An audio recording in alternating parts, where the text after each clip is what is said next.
மாடிக்குள்ள படுத்திருக்காரு. படுக்கிற நேரம் நித்திரையில போட்டு பட்டிருக்காங்க. செத்து தரான்னு சொல்லி அவங்களோட அக்காட வீட்டுக்கு சாவுக்கெல்லாம் போயிருக்காங்க. அக்கர் அப்படி ஒரு இதுல வந்திருக்காரு அவரு. காலத்துக்கு நான் 15 வயசு வரை கல்யாணம் கட்டக்குள்ள இதுவரைக்கும் கல்யாணம் கட்டினா இதுவரைக்கும் என்ன அங்கஞ்ச போடாம வச்சு பார்த்தவரு தானே. எடுக்கிற இந்த முடிவுகள் உணர்ச்சி வசப்பட்டு எடுக்கிற முடிவுகள் உங்களோட குடும்பத்தை, இந்த இப்படியான குடும்பத்தை, எதிராளிய குடும்பத்தையும் இல்லாம பண்ணி நீங்க வெற்ற உங்களோட குடும்பமும் சீரழிஞ்சு போறதுக்குரிய நிலைமையெல்லாம் வராது. அதுகளை பற்றி அதெல்லாம் இந்த ஜோதிச்சு செய்ய வேணும். பாய். உங்களுக்கு இந்த வீடியோ பிடிச்சிருந்தா லைக் பண்ணுங்க, ஷேர் பண்ணுங்க, அண்ட் வெற்றி பெறவா யூடியூப் சேனலை மறக்காம சப்ஸ்கிரைப் பண்ணுங்க. வணக்கம் உறவுகளே, நாங்கள் இப்போ இன்னும் ஒரு பகுதிக்கு வந்திருக்கிறோம். இது கிரான் பிரதேச பிரிவுக்கு உட்பட்ட சின்னவம்பு பகுதி. இந்த பார்த்தேன்னு சொன்னால் அப்படியே நீட்டுக்கும் ஒரு காட்டு பகுதி தான். அங்கே ஒரு வீட்டு திட்டம் இருக்குது. அந்த வீட்டு திட்டத்திலேருந்து தான் எங்களுக்கு ஒரு ஃபோன் வந்ததுன்னு சொன்னால் அவர் நாங்கள் இப்போ பார்க்க போகிற வீட்டுக்காரால் நித்திரக்கண்ணில் வயலுக்குள்ளே வச்சு நித்திரக்கண்ணில் கண்டந்துண்டமாக வெட்டி இருக்கிறாங்க. வெட்டி கிட்டத்தட்ட இறந்த நிலையில் இருந்து அவர் இறந்துதாருன்னு சொல்லி பந்தலெல்லாம் போட்ட பிறகு ஹாஸ்பிட்டலில் இருந்து மீண்டு வந்திருக்கிறாரு. அவரைத்தான் இப்போ நாங்கள் பார்க்க போகிறோம். வெயில் ஒரு பக்கம் கச்சாங்காற்று, இப்போ கச்சாங்காற்று துவங்கிட்டு மட்டக்களப்பு பகுதியில் எங்கேயுமே ஒவ்வொன்ற காற்று நான் கதைக்கு சில நேரம் விளங்காமலும் இருக்கலாம். காற்று சத்தம் தான் சில நேரம் மயக்கி கிழக்கலான்னு நினைக்கிறேன். ரைட், வாங்க இப்போ நம்ம உடனடியாகவே அந்த வீட்டுக்கு போய் அந்த வீட்டு நிலைமையை கேட்டறிவோம். வாங்க. ஓகே, இது மட்டக்களப்பு மாவட்டம் கிரான் பிரதேசத்துக்கு உட்பட்ட சின்ன பெம்பு என்ற ஒரு வீட்டு திட்ட கிராமத்துக்கு தான் தற்போது நாங்கள் வந்திருக்கின்றோம். இவங்களுடைய பிரச்சனை கிட்டத்தட்ட இந்த அக்கா ஒரு 15 நாளுக்கு மேலே ஃபோன் பண்ணுவீங்க. எனக்கா 15-20 நாளாக இந்த அக்கா ஃபோன் பண்ணி கொண்டு இருந்தாங்க. தன்னோட நிலைமையை பார்க்கும்படியும் அவருக்கு ஒரு உதவி தரும்படியும் கேட்டிருந்தாங்க. இப்போ தான் எங்களுக்கு நேரம் கிடைச்சி இன்றைக்கு இந்த இடத்துக்கு வந்திருக்கிறோம். இது இந்த அக்காவின் கணவர் தான் இவர். அதே போல் இது மகள். இவங்க 3 பேரும் தான் இந்த வீட்டில் வாழ்ந்து வராங்க. என்ன பிரச்சனை உங்களுக்கு? என்னத்துக்காக எங்களை வர சொன்னீங்க? என்ன நடந்தது? எனக்கு அவருக்கு ஏடாது. அவரை வீட்டில் போட்டு நித்திரையில் போட்டு வெட்டி போட்டாங்க. கூலி வேலைக்கு போன இடத்துல அதால் அவருக்கு கால் ஒன்றே இல்லாது, கை ஒன்றே இல்லாது. அப்போ எனக்கு ஒரு உதவியும் இல்லை. அப்போ நீங்கள் இப்படி ஒரு உதவி செய்கிறீங்கன்னு சொல்லி உங்கள்ட்ட ஒரு உதவி திட்டங்க அப்போ தான் உங்கள்ட்ட போல. இவருக்கு என்ன நடந்தது? எங்கே வச்சு யார் வெட்டுன? என்ன நடந்தது? எங்கே வச்சு வெட்டுனவங்க? நித்திர கல்லண்டா இப்படி இங்கே வீட்டை வந்தா? இல்லை, வீட்டில் இல்லை. இவர் ஒரு ஆகல்ற கூலிக்கு தான் மாடு கட்டிட்டு இருந்தவர். மாடு கட்டங்க வயல் பகுதி காடு பகுதியில் போயிருந்தவர். அப்போ இவரோட இன்னும் ஒரு ஆளும் கூட மாடு கட்டிட்டு இருந்தவங்க. மாடு கட்டிட்டு இருந்த நேரம் அப்போ இவர மாடு போய் ஒரு அந்த வயலை திண்டன்னு சொல்லி எல்லாமே சாப்பிட்டு இவரு மேய்க்கிற மாடு. அப்ப இவரோட சண்டை உடிச்சிருக்க அவன்தான் சாப்பிட்ட மாடுன்னு சொல்லி அப்ப இவர் சொல்லிருக்காரு இல்லன்னு சொல்லி. அப்ப இவரு சாப்பிடுது இரவுல படுத்திருக்காரு. மாடிக்குள்ள படுத்திருக்காரு. படுக்கிற நேரம் நித்திரையில போட்டு பட்டிருக்காங்க. எத்தனை பேரு வரியா? ஒரு ஆளைத்தான் கண்டன்னு சொல்லி சொன்னாங்க. இப்போ ஒரு ஆளை கொண்டு நாங்கள் போலீஸில் கொடுத்து வெட்டி பிறகு என்ன நடந்த? அதுக்கு பிறகு இவரை கொண்டு வந்தாச்சு ஆஸ்பத்திரி. கொண்டு வந்து பாலஜன ஹாஸ்பிட்டல் அட்மிட் பண்ணி இதில் டவுனில் கொண்டு வச்சிருந்து 7 நாள் கோமாவில் இருந்தவர். கோமாவில் 7 நாள் இருந்தவர். அதுக்கு பிறகு போட்டில் இருந்து நாங்கள் கொண்டு வரக்குள்ள 1 மாதமும் 7 நாளும் வீட்டுக்கு கொண்டு வரக்குள்ள கொண்டு வந்து அண்டையிலிருந்து 2 வரைக்கும் நாங்கள் பிடிக்கிறது, தூக்குற, வேலை செய்கிற எல்லாம் நாங்கள் தான். நானும் எந்த பிள்ளையும் தான் எல்லாம் செய்கிறேன். நாங்கள் கிட்டத்தட்ட ஒரு குழந்தை பிள்ளைய பார்க்குற மாதிரி பார்க்குறோம் 2 வரைக்கும். அவர் ஒரு குழந்தை பிள்ளை மாதிரி தான். ஆனால் அவர் நல்லா இருக்கக்குள்ள எங்களுக்கு எந்த விதமான கஷ்டம் இல்லாமல் அவங்கள வச்சு பார்த்தவர். இப்போ அவர் விழுந்ததுல இருந்து எங்களுக்கு எந்த விதமான உதவியும் இல்லை. அதனால தான் இப்போ உங்கள்ட்ட உதவி திட்டம் கேட்டிருக்கேன். கிட்டத்தட்ட மறுபுறவி எடுத்து வந்த மாதிரி தான். மறுபுறவி எடுத்து வந்த எல்லாரும் சொன்னவங்க இவர் தப்ப மாட்டாரான்னு சொல்லி நிறைய பேர் இவர் செத்து தாரான்னு சொல்லி அவங்களோட அக்காட வீட்டுக்கு சாவுக்கெல்லாம் போயிருக்காங்க. அக்கர் அப்படி ஒரு இதுல வந்திருக்காரு அவரு. எங்க வெட்டி இருந்தவங்க? அவருக்கு இந்த கழுத்துல வெட்டு இதுல பின்னு காட்டி அந்த அடி வர மண்டையில ரத்த கட்டியா இருக்கான். பின்னுக்கு ரத்த கட்டியா இருக்கான். அது அவருக்கு நல்ல நினைவு இல்லை, இருந்திருந்து ஓடு தான் வரும், இருந்திருந்து ஓடு இதான கதைகள் தான் கதைப்பாரு, அவருக்கு விளங்காது ஒன்றும் அப்படி இருக்கு. அப்ப அவரு சொல்லி இன்னும் அவருக்கு சரியான மூளை சரியான நிலைக்கு இல்லைன்னு தான் ரிப்போர்ட் தந்திருக்காங்க. அதனாடிதான் உங்களுக்கு இப்போ 9 மாதம் இப்போ 9 மாதமா எப்படி என்ன உழைப்புல என்ன வருமானத்தில் சாப்பிட்றீங்க நீங்கள்? என்ன உழைப்புல நான் இப்படி தான் கஜானாய போவேன், இந்த கஜா முழுங்குறாக்கல கஜானாய போக நான் வயலுக்குள்ள அந்த வெள்ளாமையல் வெட்டுற நேரம் அந்த இது வயல் வழிய போறேன், களத்துக்கு போறேன், அப்படித்தான் நான் தெரிகிறேன். அப்போ போற இடத்து வழியையும் எங்களுக்கு தெரிஞ்ச ஆக்கள் கேட்பாங்க, உங்கள்கிட்ட புருஷன் இப்படி வச்சிருந்தானே இப்படி திட்டாண்டெல்லாம் கேட்பாங்க என்கிட்ட. அதெல்லாம் கேட்டோட கவலை வரும் எனக்கு. இல்லை இது எல்லாருக்கும் நடக்கிறது தான், எல்லா மனுஷனும் ஒரே மாதிரியா அப்படி இருக்கலாது. ஆனால் அவர் நல்லா பார்த்தவர் உங்களை. நல்லா பார்த்தவர், அன்பா அந்த கேட்டவங்க வயலுக்குள்ள வச்சு அன்பலாண்ட மனுஷன், நீ அன்பலாண்ட மனுஷன் இப்படி அடிக்க எங்கள்கிட்ட. அவர் எங்களை பார்த்தவர், நல்லா பார்த்தவர்.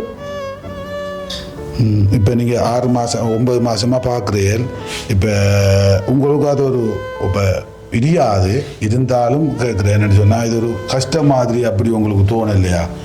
கஷ்டம் தான் அவரை பாக்குறதா, அவரை பாக்குறது என்னன்னு நாங்க கஷ்டம் சொல்றோம். அவர் எங்களை இதுவரை காலத்துக்கு நான் 15 வயசு வரை கல்யாணம் கட்டக்குள்ள இதுவரை கல்யாணம் கட்டி நான் இதுவரைக்கும் என்ன அங்கஞ்ச போடாம வச்சு பார்த்தவர் தானே என்ன.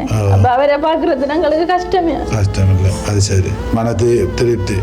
அவர் மீண்டு வருவார், மீண்டு வந்து திரும்பி உங்களுக்கு பழைய நிலைமைக்கு கொண்டு வருவார், பிரச்சனை இல்லை. கதைப்பாரா இப்ப அவரு கதைப்பாரு. என்ன நடந்த அந்த இதை உங்களுக்கு அவங்க கத்தி வைக்கக்குள்ள ஒரு உணர்வுமே இல்லையே தெரியும். நித்திர நீங்க என்ன நடந்த அடிச்சாண்டா வெட்டேன், கிட்ட கொண்டு வா அடி வெட்டு எப்படி அடிச்ச வெட்டின வட்டி போட்டு வீட்டு போட்டு போச்சாங்க. நீங்க சாப்பிட்டு படுத்து எத்தனை மணி உள்ள படுத்தீங்க? படுக்க ஒரு 7-8 மணிக்கு 7-8 மணிக்கு தூங்கிட்டு சாப்பிட்டு தூங்கி ஒரு 11-12 மணிக்குள்ள அவங்க விஷயத்தை முடிச்சு முடிச்சுட்டு போயிட்டாங்க. விஷயம்டா உங்களுக்கு முதல் வெட்டுலக்குள்ள தெரிஞ்சுதான் உங்களுக்கு? இல்லை தெரியாது. உடம்புல பற்றானு தெரியும். நீங்க ஒரு முயற்சியும் செய்யலையா, தடுக்கிறதுக்குரிய எதுவுமே செய்யலையா நீங்க? இல்லை நித்திர கண்ணில் வெட்டுனதுனாடி பிறகு எப்படி அவங்க நீங்க அங்க இருந்து வந்து யாரு கண்டு உங்களை? அங்க அவரை தங்கச்சி கண்டு சொல்லி அப்புறம் இங்க இருந்து எல்லாரும் போய் நாங்க இருந்து கத்த அப்புறம் அவர் அக்காட மகன் உண்டு, அவரு தான் ஒரு வாகனம் பிடிச்சி எடுத்து தோடி வந்து அப்புறம் சேச்சியாக்க நாங்க சேச்சிக்கு போறேன். அப்ப அவங்க எல்லாம் வந்து தான் கொண்டு வந்து வளைச்சனா ஹாஸ்பிட்டல் அட்மிட் ஆகி கொஞ்ச நேரம் அங்க இருந்திருந்தாலும் கெத்தம் கூட போய் நடந்திருக்கும். இவருக்கு பிரஷர் 35ல வேலை செஞ்சது. அங்க பொண்டுகள் ஜெனன்ற இடத்துக்கு அவங்க பிரஷர் போட்டு பார்க்கக்குள்ள 35ல இருந்தது அவருக்கு பிரஷர் எல்லாம். கடவுள் தான் காப்பாத்து, எங்களுக்கு ஆண்டவர் காப்பாத்தி தந்தவர். அவர் மறுபுறவி எடுத்து வந்தவர். அவரு உங்களுக்கு என்ன உங்களுக்கு இப்போ எப்படி என்னென்ன உங்களுக்கு இப்போ இப்படி எல்லாம் இருக்குது? இப்போ நீங்கள் ஓடி வேலை செய்கிறாங்க. இப்போ இவங்க கட்டடத்தை ஓடி வேலை செஞ்சு நல்லா இந்த குடும்பத்தை பார்த்துனீங்க இல்லையா?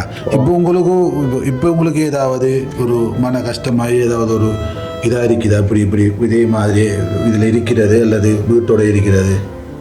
வீட்டோட இருந்தாலும் நிம்மதி வேணும், நல்லா அடிக்கணும். ஆமாம், அந்த ஊரை சாப்பிடலாக்க மழை பார்க்காம இப்படி செஞ்ச உடனாங்க அவங்களுக்கு அது நல்லா வரும். நானும் கடவுள்கிட்ட வேண்ட நீங்கள் ஒன்றுமே கவலைப்பட தேவையில்லை, சரிதானே? மனசில் நம்பிக்கை இருக்குதானே, நான் திரும்பவும் வேலைக்கு போவேன் உழைப்பேன். நல்ல 100% நம்பிக்கையோட இருங்க. ரைட். அந்த நம்பிக்கை கை விட்டுறாங்க உங்களுக்கு கட்டாயமாக. திரும்ப நான் பார்ப்பேன் திரும்ப, சரியா? இப்போ எந்தெந்த துண்டு உங்களுக்கு அந்த இயங்காமல் இருக்குது? இந்த ஒரு சைட்டால பிடிச்சி ஒரு பக்கமாக இயங்குது இல்லை அந்த காலும் இந்த கையும் தான் எங்க உள்ளுக்கு நரம்புகள் இந்த நரம்பு இங்க வெட்டுப்பட்டிருக்கான். ஒரு நரம்பு இதுல இந்த வெட்ட நாடி இந்த வெட்ட நாடி இந்த அரிக்கு வெட்டு இந்த இவ்வளவு பெரிய வெட்டு நரம்பு வெட்டுப்பட்டிருக்கான். இதுல வெட்டிருக்கான கோடாலியா கத்தியா என்னன்னு தெரியாது.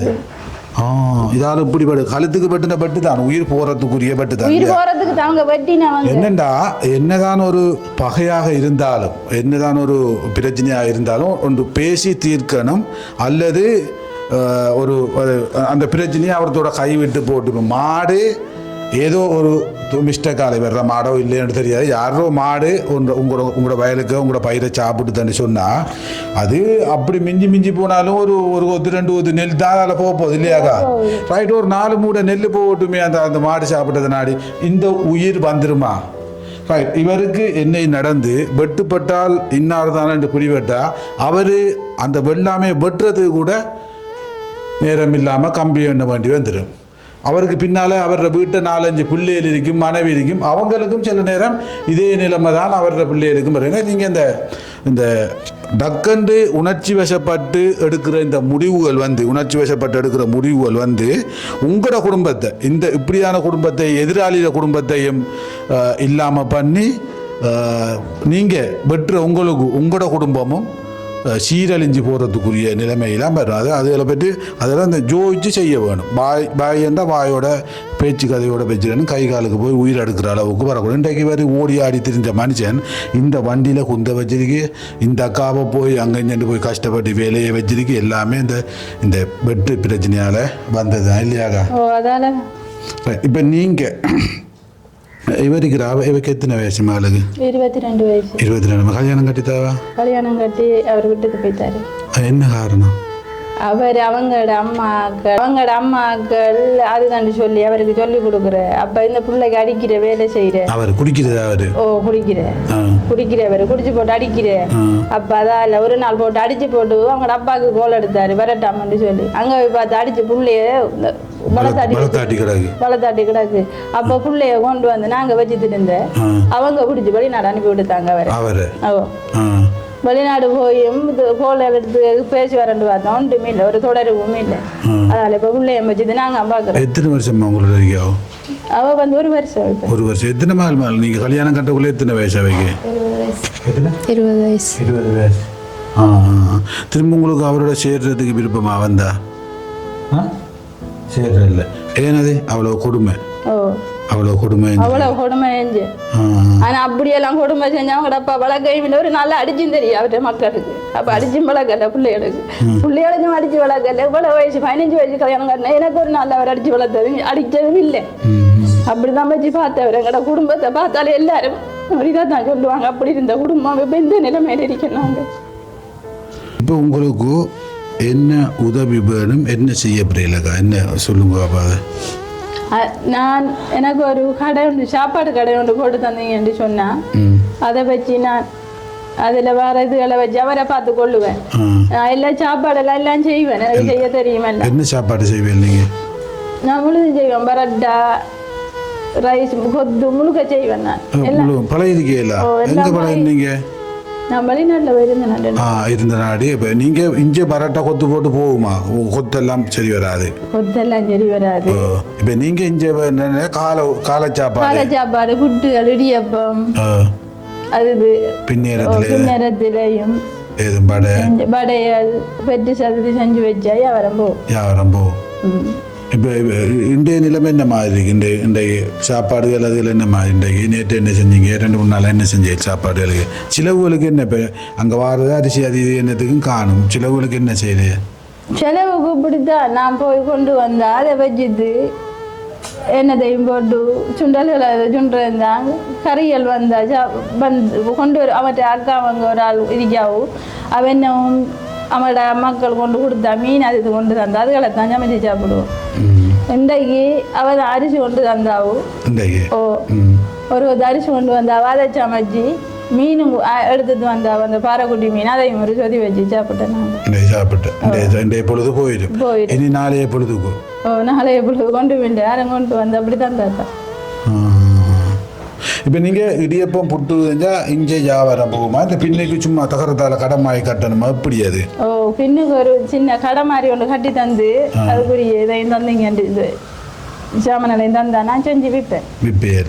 இப்போ அது இப்போ கடை கட்டாமல் இதுக்குள்ளே வச்சு செஞ்சு முன்னுக்கு கண்ணாடி போட்டியில் மேசையில் வச்சு விற்கலுமா? அப்படியே செய்யலாம். அப்படி விற்கலாம். அப்படியும் செய்யலாம். உங்களுக்கு ஆக மொத்தம் உங்களுக்கு எவ்வளவுக்குள்ள அந்த உதவி தேவைப்படும் உங்களுக்கு? இப்போ என்னென்னா எல்லாமே நாங்கள் வெளிநாட்டை நான் மட்டும் இல்லையே, ஏகப்பட்ட ஆக்கள் இப்படி செய்கிறாங்க. எல்லாருமே வெளிநாட்டு ஆக்கள்கிட்ட அவங்களும் ஒரு அளவுக்கு தானே செய்ய பார்ப்பாங்க இல்லையா? இப்போ அது ஒரு எவ்வளவு இருந்தால் உங்களுக்கு அந்த நிறைவான அந்த ஒரு வியாபாரத்தை துவங்கலாம் நீங்கள்? இப்போ சாமான கிளம்பின வேண்டி பார்த்தா தெரியும். தெரியும். எடுத்தோன்னு சொல்லல தானே எவ்வளோ வேண்டி சொல்லி வேண்டி பார்த்தா தான் தெரியும். இப்போ சாமான்களுக்கு விலை தானே. ரைட். இந்த அக்கா வந்து என்னென்னு சொன்னால் இப்போ இவர் வெட்டுப்பட்டதுக்கு பிறகு இப்போ வந்து இப்போ நான் சொன்ன மாதிரி தான் அங்கே கச்சான் அப்படி இப்படி கூலி தொழில் செஞ்சு செய்கிறாங்க. இனி அவன் அங்கே போகிறதுனாடி இந்த பிள்ளையையும் தனியாக இவரையும் தூக்கி சாத்த வேணும், டொய்லெட்டு கக்குச்சிக்கெல்லாம் கொண்டு போகணும்னாக்கா அப்படி பம்பச்செல்லாம் வாங்கி கட்டுற அளவுக்கு அவங்கள்ட்ட வசதி இல்லை. அப்போ இப்போ கேட்குறவன்னா வீட்டோட ஒரு சின்ன ஒரு கடை மாதிரி இருந்ததுன்னு சொன்னால் அவைக்கு ஓகேன்னு சொல்கிறான். ரைட். இப்போ நாங்கள் என்னென்னு சொன்னால் எங்களால் முடிஞ்சது அல்லது இதை பார்க்குற ஆக்கள் யாராவது முன் வந்து இந்த அக்காவுக்கு ஒரு சிறிய தொழிலாக நான் நினைக்கல, பெரிய லட்சக்கணக்கில் எல்லாம் தேவையில்லை, ஒரு இடியப்பம் புட்டு தோசை இதில் வைக்கிறதுக்குரிய அந்த பாத்திர சாமான்கள் இப்போ நாங்கள் அன்றைக்கும் வாங்கி கொடுத்தனாங்க. நாங்கள் அன்றைக்கு வாங்கினாக்கா ஒரு குடும்பத்துக்கு கொடுத்தனாங்க இடியப்பம் புட்டு தோசை வடை அது இதெல்லாம் இது அந்த பாத்திரங்களுக்கு மட்டும் ஒரு 10-12,000 ரூபாய்க்குள்ளே அந்த பாத்திரங்கள் அவ்வளோ வந்தது. அப்போ அதுக்கு பிறகு இந்த மாவல் அது இதுன்னு சொல்லி அதுவும் ஒரு 10-12,000 ரூபா வரும். இனி உங்களுக்கு ஒரு கிளாஸ் கண்ணாடி பெட்டி உண்டு, அதுவும் ஒரு 6-7 தகரம் இருந்தால் பார்த்து செஞ்சு கொள்வது இல்லையா? எனவே அதுக்கேற்ற மாதிரி ஒரு சிறிய உதவியாவது இந்த அக்காவுக்கு செஞ்சு கொடுத்தா அந்த வீட்டோட இப்போ வீடு கேட்கல, வேறு எதுவுமே கேட்கல, வீடெல்லாம் அவைக்கு இருக்குது, அரசாங்கம் கட்டி கொடுத்த சின்ன வீடு ஒன்று இருக்குது, அவங்களுக்கு ஓகே. இப்போ அவங்க அன்றாடம் சாப்பிட்றதுக்குரிய இதுதான் ஏதாவது செய்ய வேணும் எனக்கா. ரைட். இப்போ நாங்கள் என்னென்னு சொன்னால் அவங்களுக்கு தெரியும் ஜெகதா அக்கா சுபிஷில் இருக்கிற கண்ணன் ஜெகதா குடும்பத்தினர் எங்களுக்கு அண்மையில் ஒரு 50,000 ரூபா பணம் அனுப்பியிருந்தவங்க. அந்த 50,000 நான் ஏற்கனவே ஒரு குடும்பத்துக்கு வாழ்வாரத்துக்கு 30 கொடுத்துட்டேன். அதுபோக இன்னும் ஒரு குடும்பத்துக்கு 10 கொடுத்தாச்சு. இவைக்கும் ஒரு 10,000 ரூபா காசு உங்களுக்கு தாரமாக்கா. இன்றைக்கு நீங்கள் சொன்னது தானே அரிசி அது இது இல்லைன்ட்டு ஒரு அரிசி மூடி எடுத்து போடுங்க. நான் எங்கே போனாலும் தான் சொல்கிறேன் என்னென்னு சொன்னால் கஷ்டப்பட்டதில் ஒரு அரிசி மூடி எடுத்து போட்டால் ஏதோ முருங்கலையோ தேங்காயோ என்னையாவது சுண்டிக்கிண்டு சாப்பிட்டு கொள்ளலாம் இல்லையா? இந்தாங்க இந்த 10,000 ரூபாய் வச்சு கொள்ளுங்க. ஏதாவது இந்த வீடியோ பார்க்குறாக்கள் உங்களுக்கு வாழ்வார உதவிகளை கொண்டு வந்தால் கட்டாயமாக அதை உங்கள்கிட்ட கொண்டு வந்து நாங்கள் தருவோம். சரிதானே? இப்போ இந்த உதவி செஞ்ச கண்ணன் குடும்பத்துக்கு என்ன சொல்கிறேன்? அவங்களுக்கு செஞ்சவங்களுக்கு நன்றி. ரைட். நன்றி. ஜெகதா கண்ணன் குடும்பத்தினர் சுவிசில் இருக்கின்றாங்க. எனவே திரும்ப நான் சொல்கிறதுல பிரயோசனம் இல்லை. இவங்களுக்கு ஒரு வாழ்வாதார உதவிகள் நீங்கள் பார்க்குறாக்களுக்கு என்ன சொல்ல விரும்புகிறீங்க? உங்களோட நிலைமையை பார்க்குறாக்களுக்கு என்ன சொல்ல விரும்புகிறேன்? பார்க்குறவங்க ஒரு உதவி செஞ்சா எங்களுக்கு அது பெரிய உதவியாக இருக்கும். ஒரு வாழ்வாதாரத்தை தந்து ஒரு உதவி செஞ்சாங்கண்டா அவங்களுக்கு ஒரு பெரிய உதவியாக இருக்கும். அது